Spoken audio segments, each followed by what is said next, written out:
vans pull up, we get out of our cars at 5:45, and I just remember Lose Yourself by Eminem came on, and I knew it was on. My mind started racing as to where we was going. We pulled up to a parking lot at Chili's. And it was very quiet. I could almost hear a pin drop. And there was a few minutes of a pause, and then the yelling started.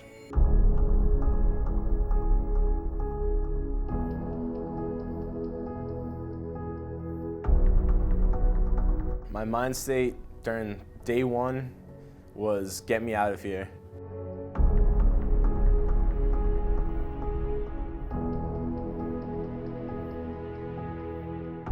My tie actually fell off when we were getting in and out of the vans, and then my bag was too small, so that kind of put me on the radar.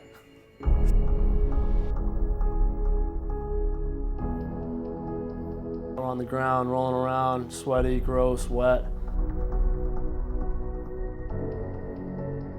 You just fought through it, getting PTSD just thinking about it. You know, we went home that day. I know some people were like, damn, 13 weeks of this, like that's crazy. But, you know, we go into it with the goal of finishing, so whatever they throw at you, you just kind of got to take with stride and get the job done.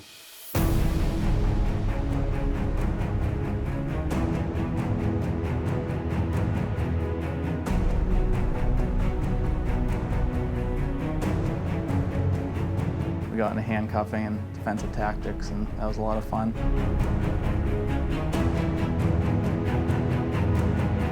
I thought, the handcuffing someone's, pretty simple, but there's a lot of ways you're supposed to do things to properly secure someone.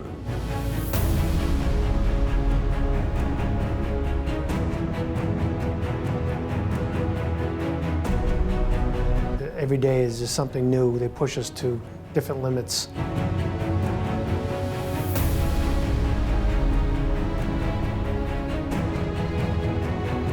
I think I've done more push-ups here than I did 6 years in the military, so it was really tough. Personally, since my day one to now, I've increased in the amount of push-ups I can do. We're getting smoked every day. Didn't necessarily like it, but it was for the better. I understand what it was. It wasn't nothing personal. Just making sure we're physically fit and ready.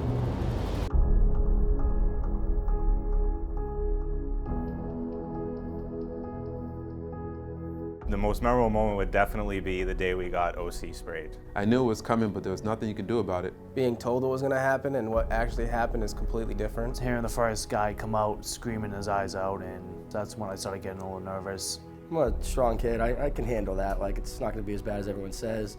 And then you get hit by it. And I was like, man, that hurts.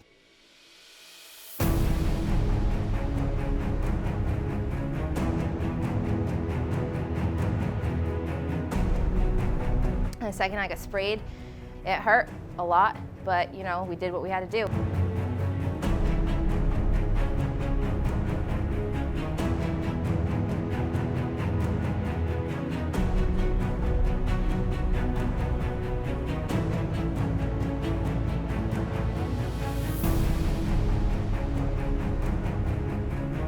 A first time, and I hope it would be the last time, because that was absolutely awful.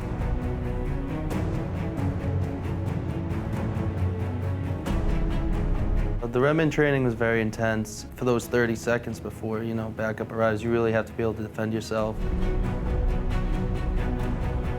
We want to fight back, but we know we have to stay professional and follow our training.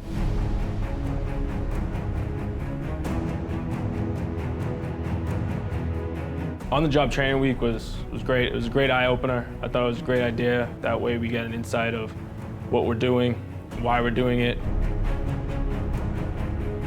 That we actually get to go to the jail and see how it is and realize how important everything that they teach us here is. Firearms training is very intense, difficult, but someday it could save your life. It's not just pointing a gun downrange and shooting it. There's a lot of technique into it. When we do the Milo system, you think everything's going pretty smoothly, and then on a drop of a hat, you're drawing your weapon. Please help me. They're about to cut my finger off. You get goosebumps, you get a chill in your spine thinking, you know, these guys are good, these guys are elite, you know, and eventually one day, that's what I want to be.